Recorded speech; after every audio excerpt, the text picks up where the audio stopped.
नाम है मुसासन। मैं मोहम्मद अशरफ। मैं रहमतुल्लाह। आप देख रहे हैं दोस्तों, आपका हमारा अपना रिएक्शन यूट्यूब चैनल। आपको हमारी वीडियो अच्छी लगे चैनल को लाइक शेयर जरूर कर दें।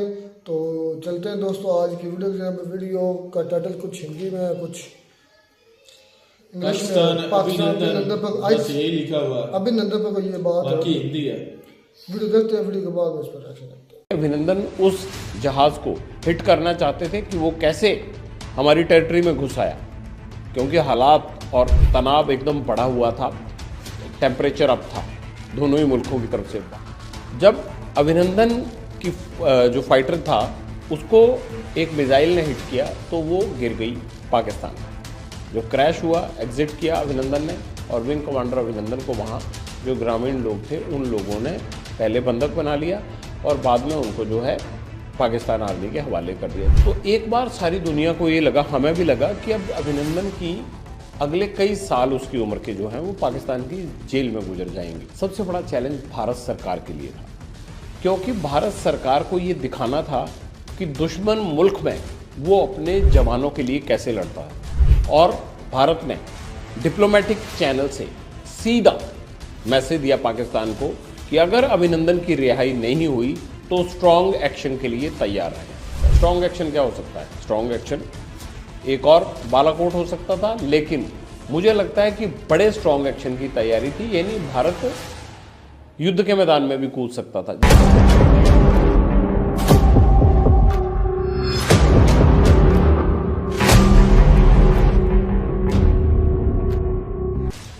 नमस्कार जी, मैं हूं जगविंदर पटियाल और पब्लिक इंटरेस्ट के इस डिजिटल एडिशन में आपका स्वागत है। हम किसी न किसी ऐसे बड़े मुद्दे पर आपसे बात करते हैं जो वाकई पब्लिक इंटरेस्ट का हो और आपके मन में कई सारे सवाल, कई सारी जिज्ञासाएं हो कि ये कैसे हुआ था, इसको कैसे मैनेज किया होगा, तब क्या होने वाला था और ये कैसे हो गया। आज इन्हीं तमाम मुद्दों को देखते हुए हमारा टॉपिक क्या है? टॉपिक है एक ऐसा विंग कमांडर जो पाकिस्तान के जहाज को फॉलो करता हुआ उससे एंगेज हुआ और पहुंच गया पाकिस्तान। एक मिसाइल उस विंग कमांडर के अपने मिग को भी लगी और मिग पाकिस्तान की टेरिटरी में गिर गया। ये कोई फिल्मी कहानी नहीं है, पर्दे की कहानी नहीं सुना रहा हूं मैं। ये 2019 की कहानी है। महीना था फरवरी और तारीख 27 और 28 थी। हुआ क्या था? हुआ ये कि भारत ने पुलवामा हमले का बदला लेने के लिए बालाकोट में स्ट्राइक किया। सब जानते हैं आप। बालाकोट में स्ट्राइक के अगले दिन क्या हुआ? पाकिस्तान तिल मिलाया हुआ था। उसको लगा कि वो रिएक्ट कैसे करे। उसने अपना एक F-16 विमान भेजा। F-16 विमान क्या है? टोही विमान था। वो आया और जम्मू कश्मीर की टेरिटरी के आसपास आसमान में रैकी कर रहा था एक तरह से।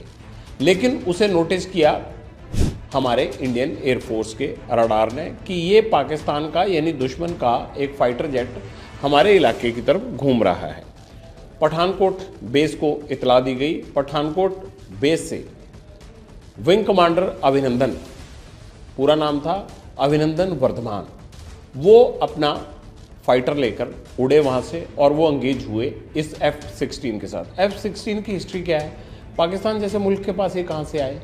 हुआ ये था कि जब अफगानिस्तान की मदद कर रहा था अमेरिका और अमेरिका ने पाकिस्तान के कई बेसिस को इस्तेमाल किया, तो उस दौरान बहुत सारी आर्थिक मदद एड के रूप में मिलती रही पाकिस्तान को, क्योंकि अमेरिका जहां की भी टेरिटरी को इस्तेमाल करता है किसी भी पड़ोसी मुल्क में ऑपरेशन चलाने के लिए या अपने युद्ध को और गति देने के लिए, तो उन हालात में क्या करता है, वो जिस भी मुल्क की मदद ले रहा होता है अमेरिका वहाँ पैसा फेंकता है, उनको एड देता है। तो पाकिस्तान को भी एड मिल रही थी। उसी एड के चक्कर में पाकिस्तान की एयरफोर्स को ये F-16 विमान भी मिले थे। कहते ये है कि जो विमान आउटडेटेड होने वाले थे उस दौर के इन F-16 विमानों को उन्होंने पाकिस्तान को दे दिया, लेकिन पाकिस्तान को ये भी कहा गया था कि युद्ध के तौर पर इनका इस्तेमाल कभी वो नहीं करेगा, अपनी सुरक्षा के लिए करेगा। तो वापस आ जाते हैं फरवरी 2019 पर। F-16 से एंगेज हुआ और एंगेज होने के बाद अभिनंदन उसको फॉलो कर रहे थे। जाहिर सी बात है कि अभिनंदन उस जहाज़ को हिट करना चाहते थे कि वो कैसे हमारी टेरिटरी में घुस आया, क्योंकि हालात और तनाव एकदम बढ़ा हुआ था, टेम्परेचर अप था दोनों ही मुल्कों की तरफ से। बालाकोट में स्ट्राइक, पहले पुलवामा हुआ, पुलवामा के बाद बालाकोट में स्ट्राइक किया। पाकिस्तान ने इसकी कल्पना भी नहीं की होगी कि भारत इस तरह से काम कर देगा रातों रात। इस स्ट्राइक के बाद पाकिस्तान चौकन्ना था, देख रहा था कि भारत दूसरा अटैक ना कर दे, लेकिन इस बीच ये फाइटर जेट्स एक दूसरे को फॉलो करने लगे, एंगेज होने लगे। जब अभिनंदन की जो फाइटर था उसको एक मिसाइल ने हिट किया तो वो गिर गई पाकिस्तान। जो क्रैश हुआ, एग्जिट किया अभिनंदन ने, और विंग कमांडर अभिनंदन को वहाँ जो ग्रामीण लोग थे उन लोगों ने पहले बंधक बना लिया और बाद में उनको जो है पाकिस्तान आर्मी के हवाले कर दिया। जब ये खबर आई तो एक बार सारी दुनिया को ये लगा, हमें भी लगा कि अब अभिनंदन की अगले कई साल उसकी उम्र के जो हैं वो पाकिस्तान की जेल में गुजर जाएंगे। और ऐसे लगा कि इतनी बहादुरी से पीछा करते हुए ये आदमी पाकिस्तान में घुस गया, अब कैसे हालात का सामना करेंगे। लेकिन सबसे बड़ा चैलेंज किसके लिए था? मैं, आप, हम सब लोग यही सोच रहे थे। सबसे बड़ा चैलेंज भारत सरकार के लिए था, क्योंकि भारत सरकार को ये दिखाना था कि दुश्मन मुल्क में वो अपने जवानों के लिए कैसे लड़ता है। क्योंकि एक तरफ बालाकोट होके हटा था, दूसरी तरफ 40 सीआरपीएफ के जवान हमने पुलवामा में गंवाए थे। ऐसे में इन हालात में अगर किसी भी सैनिक को भारत सरकार उसके हाल पर छोड़ देती या हालात के सहारे छोड़ देती तो जाहिर सी बात है कि ना सिर्फ वो सेनाओं के मनोबल पर फर्क डालता है, बल्कि भारत की कूटनीतिक तौर पर दुनिया में क्या पहुंच है उसको भी एक तरह से डाउन साइज होने का वक्त मिल जाता। शायद यही मौका था और भारत ने डिप्लोमेटिक चैनल से सीधा मैसेज दिया पाकिस्तान को कि अगर अभिनंदन की रिहाई नहीं हुई तो स्ट्रॉन्ग एक्शन के लिए तैयार रहें। अब आप सोच रहे होंगे कि मैं 5 साल बाद मैं ये दावे कैसे कर रहा हूँ, आज क्यों मुझे पता लगा? मुझे पता इसलिए लगा क्योंकि उस वक्त इस्लामाबाद में भारत के उच्चायुक्त कौन थे? वो थे अजय बिसारिया। अजय बिसारिया की किताब आई है, एंगर मैनेजमेंट। उस किताब में ये तमाम चीज़ें जो भारत और पाकिस्तान के डिप्लोमेटिक रिलेशनशिप पर लिखी गई है कि वो कितनी ट्रबल्ड डिप्लोमेटिक रिलेशनशिप थी, इन तमाम चीज़ों पर जो खुलासे उन्होंने किए उसमें ये जो कहानी मैं आपको हकीकत की बता रहा हूँ ये निकल कर आई।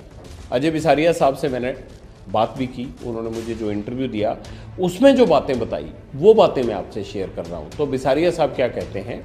वो कहते हैं मैं दिल्ली में था तब जब ये खबर आई। हालांकि उनकी पोस्टिंग इस्लामाबाद में थी, लेकिन तब वो दिल्ली में थे। वो एक तरह से आईएफएस अधिकारी हैं और कई जगह पर उनकी तैनाती रही है। इत्तेफाक से जब 2019 का ये पूरा वाक़या हुआ तो वो पाकिस्तान में भारत के उच्चायुक्त के तौर पर तैनात थे। लेकिन जब ये जिस दिन की घटना 26-27 तारीख की, उस दिन वो दिल्ली में थे। कहते हैं दिल्ली में जब मुझे खबर आई तो ये लगा कि अब क्या होगा, कैसे होगा। इन तमाम चीज़ों पर बातचीत शुरू हुई तो भारत सरकार ने डिप्लोमेटिक चैनल जो था उसके ज़रिए एक स्ट्रॉन्ग मैसेज दिया पाकिस्तान को कि तुरंत आप इन्हें छोड़िए और अगर आप भारत को इस हमारे पायलट को नहीं सौंपते हैं तो भारत स्ट्रॉन्ग एक्शन लेगा। इसका स्ट्रॉन्ग एक्शन क्या हो सकता है? स्ट्रॉन्ग एक्शन एक और बालाकोट हो सकता था, लेकिन मुझे लगता है कि बड़े स्ट्रॉन्ग एक्शन की तैयारी थी, यानी भारत युद्ध के मैदान में भी कूद सकता था। जैसे अब गाज़ा ने अटैक किया तो इजराइल जो है कूद गया। अब उसको ऑपरेशन कहेंगे, युद्ध कहेंगे, जो भी कहेंगे, लेकिन गाज़ा में तबाही तो मचा दी। तो इस तरह की तबाही क्या भारत भी मचा सकता था अगर उसकी बात ये ना मानी जाती और अभिनंदन को ना लौटाया जाता? पाकिस्तान दबाव में आ गया। ये पूरा बिसारिया साहब कहते हैं ये पूरा ऑपरेशन जो है वो आर्मी मॉनिटर्ड था और आर्मी ने पॉलिटिकल लीडरशिप को, इमरान खान वहाँ पर उस टाइम प्रधानमंत्री थे, उनको कन्विंस किया और ये कहा कि भारत के तेवर तल्ख हैं, अगर ऐसा नहीं किया हमने, अभिनंदन को नहीं छोड़ा तो मुश्किल हो सकती है। जब पाकिस्तान में आर्मी ये कहते तो लीडरशिप के पैर तो वहाँ वैसे ही उखड़े रहते हैं, पता ही नहीं लगता उसको कुछ। जब आर्मी का ये सीधा मैसेज आया तो इमरान खान और उनकी सारी कैबिनेट ने भारत से बगैर कोई पंगा मोल लिए, क्योंकि पाकिस्तान की असेसमेंट ये थी कि उन हालात में वो भारत से भिड़ने के लायक नहीं था। एक तरह से जिस तरह से आर्थिक तौर पर, सामाजिक तौर पर, पॉलिटिकल तौर पर टर्मोइल की सिचुएशन पाकिस्तान में बनी हुई है, उसको देखते हुए इमरान खान ने पार्लियामेंट में ही अनाउंस कर दिया, और उससे पहले वो अपने कैबिनेट कलीग से और बाकी लोगों से भी बातचीत कर चुके थे कि भारत का ये मैसेज है और हमें छोड़ना पड़ेगा। जब आर्मी ने एक कदम पीछे खींच लिया तो फिर पाकिस्तान की पॉलिटिकल लीडरशिप तो सवाल ही नहीं उठता बढ़ती, और यही वजह थी कि 60 घंटे के अंदर अभिनंदन की रिहाई हुई। बिसारिया साहब कहते हैं कि अगर ये बात पाकिस्तान ना मानता तो उसको बड़ा खामियाजा भुगतना पड़ सकता था। हो सकता है अमेरिका के ज़रिए, हो सकता है किसी दूसरे मित्र राष्ट्र के जरिए पाकिस्तान को ये कन्विंस किया गया हो कि भारत की तैयारी क्या है। जाहिर सी बात है, अगर बालाकोट किया था तो वैसे ही सेनाओं के हौसले जो है वो अपने ऊपरी सीमा पर थे, तो ऐसे में कोई भी अटैक करना या एक दो ऑपरेशन और करना या ऑपरेशन शुरू कर देना ये कोई मुश्किल बात नहीं थी। पाकिस्तान नहीं चाहता था कि एक पायलट के लिए इस तरह के अपने देश को युद्ध में धकेल दिया जाए। तो ये अंदर की कहानी निकल कर आई कि ये कोई पाकिस्तान की दरियादिली नहीं थी कि अभिनंदन को छोड़ दिया। उसके मन का ये डर था कि अगर वो ऐसा नहीं करेगा तो कहीं भारत उस पर आक्रमण ना कर दे, अटैक ना कर दे, आर्मी ऑपरेशन ना शुरू कर दे।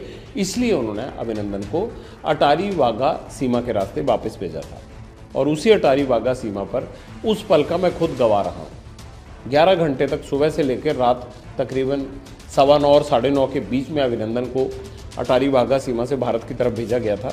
तो वहाँ मैं मौजूद था अटारी वाघा सीमा पर, और दिन से ही ये खबरें छन छन कर आने लगी थी कि किसी भी पल अभिनंदन को वापस भेज दिया जाएगा। बिसारिया साहब एक और बात बताते हैं, वो ये भी कहते हैं कि पाकिस्तान को ये भी कन्वे किया गया था कि जो जेनेवा कन्वेंशन है उसके तहत जो वॉर प्रिजनर होते हैं उस तरह से डील किया जाए, अभिनंदन के साथ कोई भी चोट या टॉर्चर जैसी घटना नहीं होनी चाहिए, ये स्पष्ट कर दिया गया था। तो ये बहुत बेहतर बात है, और मुझे लगता है कि डिप्लोमेटिक रिलेशनशिप में भारत के बढ़ते प्रभाव की भी बात है कि पाकिस्तान को चंद घंटों के अंदर झुकना पड़ा और वापस तुरंत अभिनंदन को भेजा गया।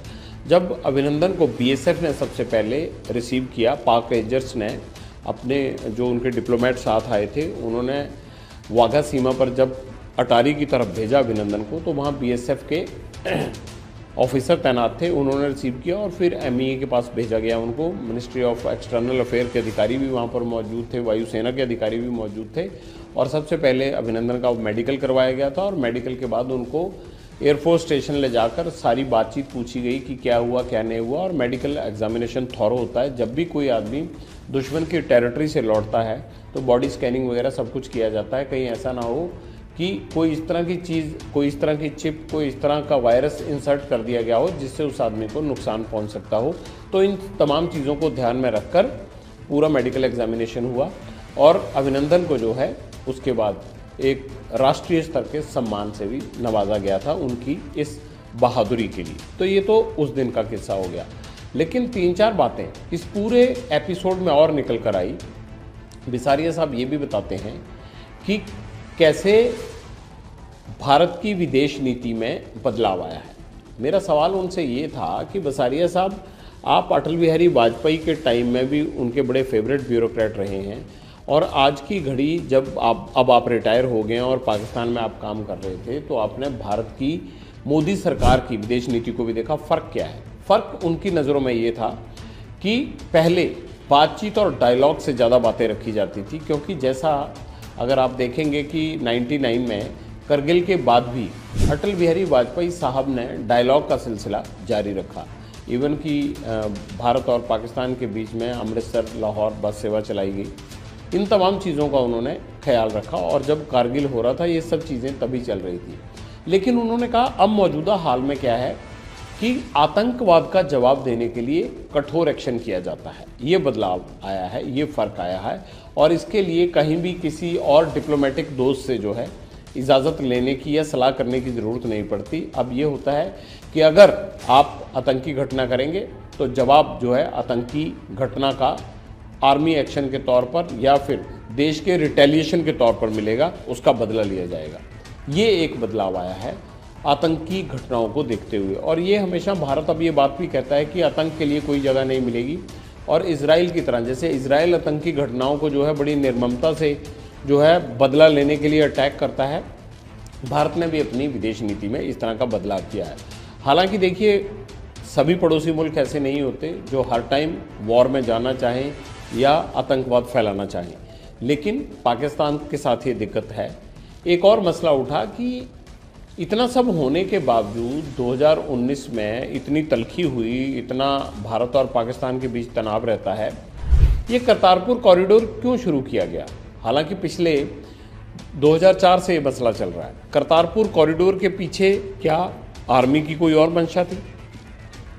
अगर बिसारिया साहब की नज़र से देखें या कूटनीतिक नज़र से देखें भारत और पाकिस्तान के रिश्तों को, तो उनको लगता है कि इसके पीछे मंशा जरूर थी। मंशा ये थी कि जो भारत का पंजाब है उसमें पाकिस्तान का प्रभाव, पाकिस्तानी आर्मी का प्रभाव कैसे बढ़ेगा, वो बढ़ाने के लिए ये आस्था का कॉरिडोर खोलकर एक गुड जेस्चर दिखाने की कोशिश की गई।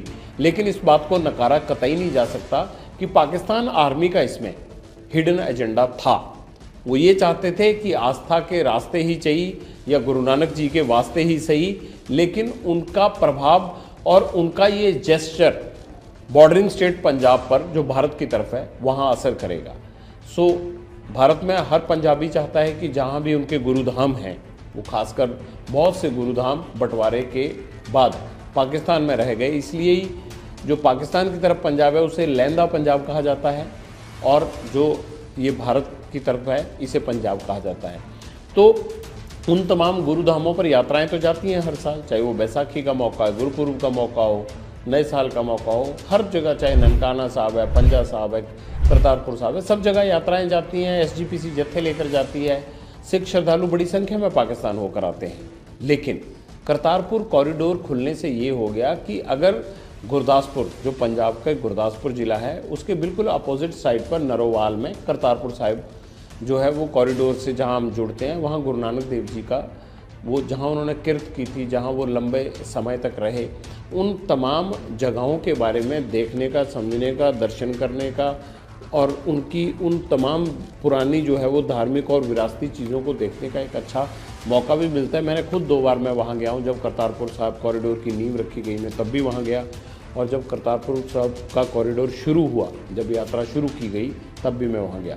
तो इन तमाम मौक़ों को देखकर लगा कि ये एक अच्छा जेस्चर है। लेकिन हाँ, भारतीय एजेंसियाँ ये मानती हैं कि ये एक तरह से पाकिस्तानी आर्मी का भारत के पंजाब में अपना इन्फ्लुएंस बढ़ाने, अपना प्रभाव बढ़ाने का एक तरीका ज़रूर था। लेकिन भारत सरकार ने इसे ऐसे नहीं लिया और वो कहते हैं कि भारत सरकार ने इसे एक आस्था के तौर पर लिया और उनको लगा कि अगर पाकिस्तान इसकी शुरुआत करना चाहता है तो हमें पंजाब को ये सौगात देनी चाहिए। और जो 2004 से विजिट्स पर या दूरबीन से करतारपुर साहिब के दर्शन करने का जो मौका था, उसको एक रास्ते में तब्दील करके रावी नदी के ऊपर एक पुल बनाया गया और सीधा उसको गुरदासपुर के डेरा बाबा नानक से करतारपुर साहिब कॉरिडोर के जरिए करतारपुर साहिब गुरुद्वारे से जोड़ दिया गया। तो बड़ा अच्छा परिसर बना है, लोग दर्शन भी करते हैं। एक सवाल और था विदेश नीति को लेकर ही कि आखिरकार आगरा समिट क्यों फेल हुई थी। आगरा समिट मुशर्रफ के वक्त हुई थी, तो क्या उस वक्त अटल बिहारी वाजपेयी सरकार का या मौजूदा सरकार का कोई इस तरह की शर्त थी या कोई ऐसी बुनियाद थी जिसके कारण वो जो भारत और पाकिस्तान के बीच एक ऐतिहासिक समिट थी वो फेल हो गई? तो इस पर बिसारिया साहब ये कहते हैं कि उसमें जो लाल कृष्ण आडवाणी के एंगल से जोड़कर बातों को पेश किया गया था, मेरा ख्याल से वो असेसमेंट गलत थी। बिसारिया साहब के मुताबिक जो कश्मीर को लेकर परवेज़ मुशर्रफ की महत्वाकांक्षा थी, उसके कारण वो समिट फेल हुई। यानी पाकिस्तान हमेशा अपनी सियासत में कश्मीर का अलापता है और उस राग को अलापने के कारण ही भारत उसको एंटरटेन नहीं करता है। जम्मू कश्मीर भारत का अभिन्न अंग था, है, रहेगा। इसी पॉलिसी पर भारत सरकार शुरू से चलती रही है। सो ये तमाम मुद्दों के बाद आज आपको ये पता लग गया होगा कि कैसे अभिनंदन की रिहाई हुई थी, कैसे भारत ने कोई रिक्वेस्ट नहीं की थी, एक तरह से उनको सीधा सीधा चेताया था, जिसके कारण उनको अभिनंदन को छोड़ना पड़ा, वरना स्ट्रॉन्ग एक्शन हो सकता था। हो सकता है वो लड़ाई भी छिड़ जाती, हो सकता है कोई बड़ा ऑपरेशन हो जाता। तीसरी बात ये थी कि करतारपुर कॉरिडोर के पीछे क्या आर्मी की मंशा थी, और चौथी बात ये थी कि आगरा समिट आखिर क्यों फेल हुई और क्या कहती है विदेश नीति भारत की अब, और क्या थी भारत की विदेश नीति तब। इन तमाम चीज़ों पर हमें लगा कि जो चीज़ें आपसे साझी करनी चाहिए पब्लिक इंटरेस्ट में वो की, आगे भी ऐसा करते रहेंगे। अगर आपका कोई सवाल, कुछ भी कोई आप चीज़ जानना चाहते हो तो हम उस टॉपिक में हर शुक्रवार को आपके साथ जुड़ते हैं। अब भी जुड़ेंगे पब्लिक इंटरेस्ट के इस डिजिटल एडिशन में। आज सिर्फ इतना ही, अगले हफ्ते फिर किसी नए टॉपिक के साथ आपसे मिलेंगे, आपसे नई चीज़ें साझा करेंगे। उम्मीद है आपको ये अच्छा लगा होगा, कमेंट्स जरूर दीजिएगा।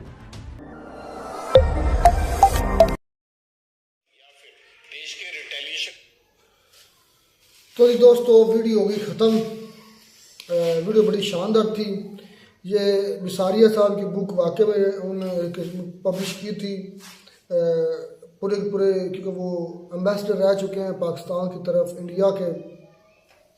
और ज़ाहिर बात है जिस सारे पैगामात उनके थ्रू ही पाकिस्तान को पहुंचते रहे होंगे और सारे बल्कि मुंबई में थे, या जैसे भी उनको सारी स्टोरी का, अंदरूनी स्टोरी का पता होगा कि क्या चलता रहा है। उनका इन साहब ने इंटरव्यू भी किया। ये ABP न्यूज़ के आई थिंक ये हैं, कोई एंकर हैं ABP न्यूज़ लाइव के। तो इनके मुताबिक जो बसारिया साहब ने इनको बातें बताई, वो सारे को सारा खुलासा बयान कर रहे थे। और बुक में भी कुछ जो लिखा था वो भी वो बयान कर रहे थे। असल में ना सही बात है कि ये पाकिस्तान की दरिया दिली नहीं थी। इसमें दो बातें आ गई, एक इंटरनेशनल प्रेशर, दूसरा जनीवा जो है ना एग्रीमेंट, वो जो हुआ था एक किस्म का पैक्ट साइन हुआ था इंडिया और पाकिस्तान के दरमियान के कोई भी कैदी उसको एज अ ट्रीट किया जाएगा, कैदी नाम के उस पर को टॉर्चर किया जाएगा, जिसकी वजह से ये महफूज लौट है। तो दूसरा ये चीज़ तो अब बिल्कुल रोशन दिन की तरह है कि हमारे अयाज सादिक साहब ने on the floor of parliament खड़े होकर ये कहा था कि मतलब कि ये बाजवा साहब के पाँव कांप रहे थे, लरज रहे थे, और जो इमरान खान उस मीटिंग में थे ही नहीं, शाह महमूद कुरैशी साहब से, और उन्होंने ये कहा कि अगर ना छोड़ा तो इंडिया क़यामत ढा देगा। तो क़यामत ढा देगा, इसलिए मजबूरन डरते हुए हमें छोड़ना पड़ा। नहीं भाई, ऐसे भी कोई सिचुएशन नहीं थी। आप तो ऐसे अपोजिशन का कोई भी बंदा हो ना, या जिसकी बात पे आप बिलीव कर रहे हो, वो बंदे तो अक्सर बोलते ही झूठ है, उनकी बातों में सदाकत ही नहीं होती। अजय बिसारिया साहब भी झूठ बोल रहे हैं। नहीं, वो तो भाई इंडियन है, वो तो कुछ भी कह सकते हैं। और दूसरी बात यह है कि भाई वो जो कह रहे हैं, यार सादिक साहब कह रहे थे ना, उनकी मैं कहता हूँ कि जितनी भी पार्टी है ना, वो सारी है ही झूठी। मेन हेड जो उनका है ना, वो नवाज शरीफ है, और उससे नीचे आप जितने भी देखते जाएंगे, चोर अगर जो है ना, चोर का अंदाजा आप उसकी पूरी पार्टी से लगा सकते हैं। जब वो मेरे ख्याल में शहबाज शरीफ साहब ने उनकी जमानत दी थी, वो बाहर गए तो कितने सालों बाद आया है? 4-5 साल बाद आया है। 4-5 साल तक एक बंदा जो अपने भाई की गारंटी देता है, वो बाहर चला जाता है, उसको पूछने वाला नहीं है।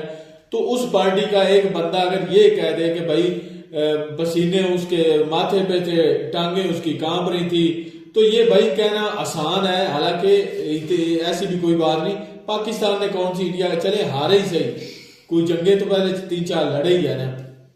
तो ये जो कह रहे थे, ये जिनका चैनल भी है माशाल्लाह वाले, ये भी कह रहे थे कि भाई पता नहीं क्या खुमियाजा भुगतना पड़ता, क्या खुमियाजा भुगतना पड़ता था। मेरी बात सुने, मैं तो आज यही कहता हूँ, उस वक्त इमरान खान साहब को छोड़ना ही नहीं चाहिए था।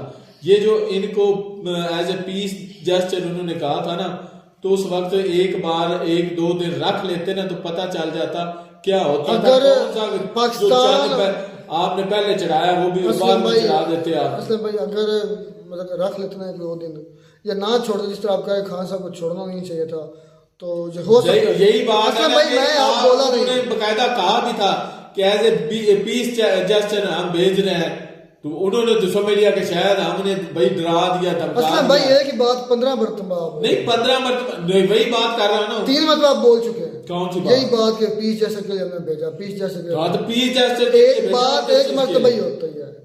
On the floor of parliament Imran Khan के ये बयान थे, और पहली बात अक्सर सच्ची बात होती है। अब ना छोड़ते उसका भी मैं आपको बताता हूँ। पहली बात हमेशा सच्ची होती है। इमरान खान साहब ने ये छोड़ने से पहले, ये छोड़ने के बाद एक तकरीर की थी on floor of parliament senate के, आप हमें डर था शायद ही बोला था ना कि शायद वो लड़ाई कर दे। 2 लफ्ज है, डर था। पहली बात में बोला हमें डर था, डर आ गया। फिर बोला शक शुबा 50-50 चांस थे कि इंडिया हम पर मिसाइल हमला कर देता रात 9 बजे, टाइम भी बताया है। टाइम भी बताया था, तो ये पता चल गया था कि इंडिया मजाल सीधे कर रहा है पाकिस्तान की तरफ। तो ये आपके खान के अपने अल्फाज हैं, तो ये कोई पीस जेस्चर नहीं था, ये पाकिस्तान ने दबाव में आ गए। दबाव नहीं, मैं हाँ इंडियन हूँ ना, मैं इसलिए कहूँगा सच सच है, क्योंकि मेरे पास मैंने वीडियोस देखी। खान ये भी साथ जाएगा, ठीक चले अयाज सादिक झूठा मान, अयाज सादिक झूठा, इमरान खान भी झूठा है, इमरान खान भी झूठा है। उन्होंने शायद का लफ्ज उसने बोला, उसने कहा मुझे डर था, मुझे डर था, मुझे डर था कि हमला करना है यार, मुझे डर था, डर का लफ्ज डर क्या थे ना, डर था ये इस पर आप मुझे कोई ज्यादा वजह दे सकते हो, दे दो डर के लफ्ज पर। जो नहीं, आपको लगता था कि आगे सीरिया या शाम या कोई मिस्र का छोटा सा कंट्री है, इसके पास तो मजाइल भी नहीं, मजाइल तो छोड़ के कोई चुरली पटाखा भी नहीं है। मुझे इसलिए पता था, क्योंकि मैं इसलिए कह रहा हूँ कि हो सकता था इंडिया 2 डाले, क्योंकि पहले नहीं भाई 71 में भी हमारी पैंट कभी उधर पड़ी, वो ले आए हो यार, 71 वाली पैंट ले यार हुआ तो उसमें क्या लड़े नहीं, 71 वाली पैंट ले आया, तो फिर तो बात करो। अच्छा उस वक्त की बात और थी जी रहमतुल्लाह। क्या यार तुम 71 तुमने लगा रखी है, अब ये इतना भी कोई बात नहीं है कि आगे खाली टाइम से इनके पास भी मजाइल है, इनके पास भी आटम बम है। ये कौन सा शाम का छोटा सा कंट्री है, या मिस्र है, या फिलीपीन है, थाईलैंड है जी। वीडियो क्रिएटर ने अच्छे तरीके से स्टोरी क्रिएट की है, और जैसे स्टोरी क्रिएट करने का हक होता है भाई हक अदा कर दिया, मानना पड़ेगा, इस पे क्लैरिंग होनी चाहिए। बस लग भाई बड़ी तरतीब के साथ मैं तो स्टोरी का जो है ना उस पर दाद देना चाहता हूँ। इस तरह हुआ, ये हुआ, हमारे जो ले आओ तो उधर ही पड़ी। भाई बकवास बंद करें, आप कैसे भी छोड़ते रहते हैं, ये क्या मैंने आपको कितनी मरतबा रोका है कि ये आप जो बातें करती है ये झूठी है, झूठ की बुनियाद पर मुबनी है। सरेंडर हुआ था मानता हूं, लेकिन इतनी बड़ी तादाद मैं नहीं मानता, और ना ही पैंटों का मानता हूं। बस जो बात करने वाली है वो माननी चाहिए। आपका हर मर्तबा आपने वो लोग सर की तरह पता नहीं क्या वतीरा बन गया कि आपने 93,000 पैंटे लगाए रखी है। ठीक है, फर्ज छोड़ा था ना, तो मुझे उस वक्त ही अंदाजा हो गया था कि इंडिया ने यही कहना है कि हमारे खौफ से, हमारे डर यार हमारी कंट्री क्योंकि सिक्योरिटी में भला उनकी क्या मजाल, क्या हिम्मत है इंडिया की हमारी कंट्री से वो लेकर जाएं। तुम खुद ही बताओ। अच्छा, और ये बता, इसने बात की है, दूसरे ने पीस के लिए छोड़ा था भाई, पीस के लिए। अच्छा, इस पर स्टॉप मुझे ये बता दो, चले उसको तो खौफ के मारे छोड़ दिया, अच्छा कलभूषण को क्यों नहीं छोड़ा? ये किधर है कलभूषण किधर है? ये पहले पता करो है किधर है? पाकिस्तान में है। पाकिस्तान में है? हाँ, पढ़ो जाकर किधर है। मैं आपको ऊपर छोड़ता हूँ, बता दो। चलो मुझे नहीं पता कि मैं कह रहा हूँ कहाँ पे है, आप यही बता दो। 93,000। अच्छा मेरी बात सुन ले आप, मैं टेररिस्ट कंट्री जिसके अंदर 139 एंट्रीज यूएन ने डेजिग्नेटेड टेररिस्ट है, वो कह रही है खुदा का कहर, खुदा का अजाब, वो कंट्री कह रही है कि हमने पीस के लिए छोड़ा, खुदा का कहर। तो ये कोई यूएन ने, एक मिनट, कश्मीर में अगर इंडिया मेरी तुमने जल्जला इसलिए आ रहे हैं, सूरज गिरन इसलिए लग रहे हैं, झूठों के बाप है पाकिस्तान में। यार तुमने बात मुझे करनी नहीं, तो मैंने करनी है। जी जी। अगर जो कश्मीर में इंडिया जो मर्जी इंडियन आर्मी करे वो ठीक, अगर उसके अगेंस्ट पाकिस्तान कुछ करे तो वो टेररिस्ट है। और जो यूएनए कौन होता है, यूएनए को कौन सुनता है, किस कंट्री ने सुनी है? फलस्तीन और गाजा में, उधर इजराइल में देख लेंगे क्या उसने, इजराइल ने उसकी मानी है बात, उसको ठेंगे पर भी वो नहीं लिखता। शाम में देख लें, इराक में अमेरिका ने। अच्छा ये बता दो कि जिनेवा कन्वेंशन के तहत उन्होंने पाकिस्तान आर्मी ने उसको हाथ नहीं लगाया, ये भी गलत है। ये भी उन्होंने डर के मारे किया। मुझे बात नहीं, ये भी मुझे बता दें कि उन्होंने खौफ के मारे नहीं किया। यार मुझे तो पैंटों का नहीं पता चल रहा, हमारी पैंटें किधर है? आप ये बता दें कि जनेवा कन्वेंशन जो है उसके मुताबिक उन किसी कैदी को हाथ नहीं लगाना, मारपीट नहीं करनी, ये भी पाकिस्तान ने खौफ के मारे किया। मुझे पैंटें किधर, मुझे पैंटें यार मेरी बात का जवाब दो ना। मैं तो पैंटों, मैं तो इसलिए बोल रहा हूँ क्योंकि 93,000 के पैंटों, ठीक है वहां पे सरेंडर किया उन्होंने, लेकिन यहाँ पे आप भी वही थे पहले, फिर बालाकोट स्ट्राइक भी हुई। तो बालाकोट स्ट्राइक में किया, क्या हुआ, कितने शहीद किए, कितने बंदे मारे, यही बता दो। चले आप वो कहते हैं ना F-16 जो है उन्होंने गिराया, उसका कोई सबूत बता दो है। आलोक सर इस पर और 3 आलोक सर ने बताया, लेकिन वो कहते हैं उस वक्त 2-3 पुर्जे उन्होंने उठाए हुए, पता नहीं किस चार्ज के चीज के, वो हो सकता है किसी गाड़ी के हो या किसी और चीज के, भाई ये हमने F-16 गिराया, F-16 का बकायदा इधर से जो गिरे थे ना पाकिस्तान में, उसकी बकायदा उन्होंने आग लगी हुई मलबे भी दिखाए थे। भाई इस्लाम का तुमने बातें, तुमने नहीं, वो तो ये तो हमारी बातें है ना, तुमने उस भाई की नहीं बात देखी कि कितनी जलन के साथ उसने पाकिस्तान के लिए बात की है। अच्छा, उसने जो फाइटर भाई ने निकालनी थी, जब जहाज की बात आई है ना, तो वो कह रहा था कि ये यूएसए ने, मतलब पाकिस्तान के पास इतना जो है ना हैवी या अच्छा जो ये फाइटर जेट है, ये आ कहां से गया, उसने फिर वजह उसकी रीजन बताई है। अब ये चल बताने वाली बात तो नहीं थी, और सरासर झूठ बोला, ये मेड इन पाकिस्तान है, चाइना और पाकिस्तान ने मिलकर इसको बनाया है। कौन सा F-70 कब? हाँ तो ये सच है। अच्छा हाँ तो मैं मान रहा हूँ। ओ यार खुदा के नशे में थे तो मैं मान रहा तो हूँ। नशा पूरी करके आया हो या घूट लेकर आया हो? वो F-16 की बात कर रहा था, यानी वो F-16 की उसने बात क्या की नशा तो नहीं करके आया? कि अड्डे दिए थे तो उसके उसके बदले में दिए थे जहाज की, हाँ जी। आज पहली मरतबा मैं सुन रहा हाँ हूँ। जी। भाई एड देते हाँ थे जी। तो उसके बदले में पैसे देते थे, ये डॉलर देते थे। अब भाई वेपन, लेकिन जो सच है भाई उस बंदे का, वो अच्छा, बिल्कुल अच्छा, सच है, चले, हम मानते हैं, सब देता करते भी हैं। था, लेकिन जहाँ पे आपने दूसरा झूठ ये बोला है, आपने अपने मुसलमान बच्चों, मुसलमान औरतों, मुसलमान बूढ़ों, अफगानियों की मैयतों पर आपकी खबीस कंपनी ने, खबीस बेगैरत कंपनी ने डॉलर्स भी कमाए हैं और F-16 भी। ये सच है भाई, सही गलत किया और हम ये उसको बिल्कुल कंडेम सच करते है। हैं। तुम इसको फिर कैसे कह रहे हो कि वो गलत बोल रहा है? तो ये मैं तुम्हें बताता, तुम सुनो तो। दूसरा झूठ ये बोला, उसने कहा है कि पाकिस्तान का जो F-16, अगर उसने बोला था F-16 जो है ना वो LOC के ऊपर जो है ना घूमता रहा, और पाकिस्तान जो इंडियन जो बेस है पठानकोट, उसने उसके रिडार ने इसको डिटेक्ट किया, और उसके बदले में विंग कमांडर अभिनंदन जो है वो उन्होंने अपना जहाज पकड़ा और वहां से उड़े पाकिस्तान में आ गए, अब दुश्मन का पीछा करते हुए नहीं। मेरे ख्याल से 19 फरवरी को तकरीबन 6 फाइटर जेट, भाई 26 को नहीं बात तो मुझे यार, मैं और बात कर रहा हूँ। 19 जो है ना फरवरी को, इससे पहले राजस्थान साइड से कोई एयरबेस है, वहां से पाकिस्तान में आए, और जो है ना वहां से फिर हमारे जब रात को तकरीबन 2 बजे फाइटर जेट, 6 फाइटर जेट आए थे। जब पाकिस्तान के, तुम्हारा रिडार के किधर है, रीडिंग किधर है? मैं आगे नहीं चलने दूंगा, प्रूफ दो। अब इस तरह प्रूफ कैसे मैं तुम्हें दूं? ये तुम्हारे पास मतलब कि पड़े हुए हैं ना, पड़े हुए हैं, वो दो मुझे, मैं अभी चला, अच्छा, अभी बात चला, करिए, क्या मैं नहीं इस तरह झूठ पर नहीं। दो सबूत किधर है? यार सबूत है, मैं तुम्हें देता हूँ, तुमने जब वीडियो एडिट करनी तो मैं, मुझे अभी चाहिए, मुझे बाद में नहीं चाहिए, मुझे अभी चाहिए सबूत किधर है? तुम्हें तो, तुम कौन हो? मैं तुम्हें कुछ लिए, तुम होते कौन हो मुझसे सबूत मांगने वाले? झूठ बोल रहे हो फिर।